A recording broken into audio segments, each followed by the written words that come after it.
ഞാൻ നിന്നെ എൻ്റെ ഉള്ളം കയ്യിൽ വരച്ചിരിക്കുന്നു. അക്കാലങ്ങളിൽ യെരൂശലേമിൽ നിന്നും ചിതറിപ്പോകുന്ന യഹൂദൻ യെരൂശലേമിനെ മറക്കാൻ അവർക്ക് പറ്റുകയില്ല. കാരണം പിതാക്കന്മാരുടെ കല്ലറയുള്ള ദേശം, അവരുടെ ആലയമുള്ള സ്ഥലം, അത് മറക്കാൻ പറ്റുകയില്ലാത്തത് കൊണ്ട് അവരെന്ത് ചെയ്യുന്നറിയാമോ?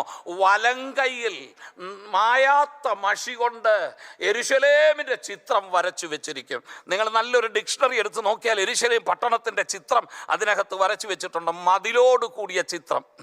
എന്നിട്ട് ഇത് യഹൂദൻ തൻ്റെ വലങ്കയിൽ മായാത്ത മഷി കൊണ്ട് വരച്ചിരിക്കും. അവൻ അന്യദേശത്താണെങ്കിലും കൊള്ളാം, വിദേശത്താണെങ്കിലും കൊള്ളാം, ഈ വരച്ചിട്ടിരിക്കുന്നത് കൊണ്ട് കൈ എപ്പോഴൊക്കെ എടുക്കുമോ, വലങ്കൈ എപ്പോഴൊക്കെ എടുക്കുമോ, അപ്പോഴെല്ലാം യെരൂശലേമിനെ ഓർത്ത് സ്തോത്രം ചെയ്യും. കർത്താവേ, ഞങ്ങളെ മടക്കി വരുത്തണമേ, പിതാക്കന്മാരുള്ള ദേശത്തേക്ക് മടക്കി വരുത്തണമേ എന്ന് പ്രാർത്ഥിക്കാൻ ഇത് സഹായിക്കും. അതുകൊണ്ടാ 137 സങ്കീർത്തനത്തിൻ്റെ 5-ാമത്തെ വാക്യത്തിൽ സങ്കീർത്തനക്കാരൻ ബാബേൽ നദികളുടെ തീരത്തിരുന്നപ്പോൾ അവർ സിയോനെ ഓർത്ത് കരഞ്ഞു എന്ന് പറഞ്ഞിട്ട് 5-ാമത്തെ വാക്യത്തിൽ പറയുക, അയ്യോ, ഞങ്ങൾ യെരൂശലേമിനെ മറക്കുന്നു എങ്കിൽ ഞങ്ങളുടെ വലങ്കയ്യെ മറന്നു പോകട്ടെ.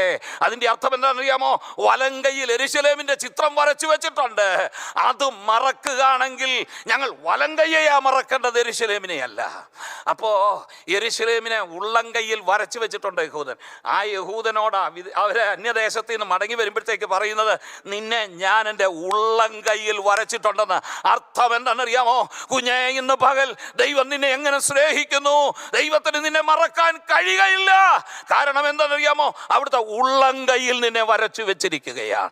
അവിടുന്ന് എന്തെങ്കിലും പ്രവർത്തിക്കണമെങ്കിൽ, എന്തെങ്കിലും ചെയ്യണമെന്നുണ്ടെങ്കിൽ അവൻ്റെ കൈയെടുക്കാതെ ദൈവത്തിന് പ്രവർത്തിക്കാൻ കഴിയുകയില്ലെങ്കിൽ ഇന്ന് പകൽ ദൈവത്തിൻ്റെ ആത്മാവ് പറയുക, നിന്നെ അവൻ്റെ ഉള്ളംകൈയിൽ വരച്ചിരിക്കുകയാണ്. തൻ്റെ സ്വന്തം പുത്രനെ ആദരിക്കാതെ നമുക്കെല്ലാവർക്കും വേണ്ടി ഏൽപ്പിച്ചു തന്നവൻ അവയോടുകൂടി സകലതും നൽകയില്ലയോ? ഇതോട് പറഞ്ഞ് ഞാൻ ദൂത് അവസാനിപ്പിക്കാം. തൻ്റെ സ്വന്തം പുത്രനെ ആദരിക്കാതെ എന്ന് പറഞ്ഞാൽ റെസ്പെക്റ്റ് ചെയ്യാതെ എന്നല്ല. അവിടെ ഉപയോഗിച്ചിരിക്കുന്ന സ്പെയർ നാട്ട്, ഇംഗ്ലീഷിൽ അങ്ങനെയല്ലേ? ദാറ്റ് ഈസ് സ്പെയർ നാട്ട് ഹിസ് ഓൺ സൺ.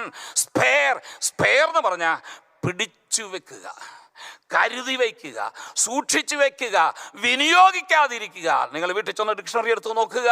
ഇതേ പിടിച്ചു വെക്കുക, കരുതി വയ്ക്കുക, സൂക്ഷിച്ചു വയ്ക്കുക, വിനിയോഗിക്കാതിരിക്കുക. അതാ സ്പെയർ എന്ന് പറഞ്ഞാൽ. ഇവിടെ പറയുക, തൻ്റെ സ്വന്തം പുത്രനെ സ്പെയർ ചെയ്ത് തന്നെങ്കിൽ എന്ന് പറഞ്ഞാൽ പിടിച്ചു വെച്ചെങ്കിൽ. പഴയ നിയമ കാലഘട്ടത്തിൽ ഉടനീളം പാപത്തിലേക്ക് വീണുപോയ മനുഷ്യനെ വീണ്ടെടുക്കുവാൻ ദൈവം 1000 ആട്ടുകൊറ്റന്മാരെ, 10,000 കാളക്കിടാങ്ങളെ, തൈലനദികളെ ഒഴിച്ച് അത് നിനക്ക് വേണ്ടി നൽകിത്തരാൻ ദൈവം തയ്യാറായിരുന്നു. എന്നാൽ പുതിയ നിയമ കാലഘട്ടത്തിൽ വന്നപ്പോൾ അവൻ എന്നെ വീണ്ടെടുക്കുകയില്ലെന്ന് മനസ്സിലായപ്പോൾ തൻ്റെ സ്വന്തം പുത്രനെ പിടിച്ചു വെച്ചില്ല, കരുതി വെച്ചില്ല, അതെ വിനിയോഗിക്കാതിരുന്നിട്ടില്ല, നിനക്ക് വേണ്ടി അത് എതിർഞ്ഞു തന്നു. ഇന്ന് പകൽ അതോർത്താൻ ഞാൻ ദൈവത്തിന് സ്തോത്രം ചെയ്യുന്നത്. ആ പുത്രനെ തന്നെങ്കിൽ പൗലോസ് ചോദിക്കുക, ഇനി ഏതാ നിനക്ക് തരാതിരിക്കുന്നത്?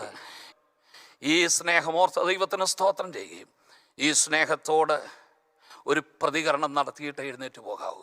കർത്താവേ, ഒരമ്മ തൻ്റെ കുഞ്ഞിനെ സ്നേഹിക്കുന്നത് പോലെ അങ്ങനെ സ്നേഹിച്ചെങ്കിൽ ആ സ്നേഹം മടക്കി തരുവാൻ എനിക്ക് കൃപ തരണമേ എന്ന് നമുക്കും പ്രാർത്ഥിക്കാം.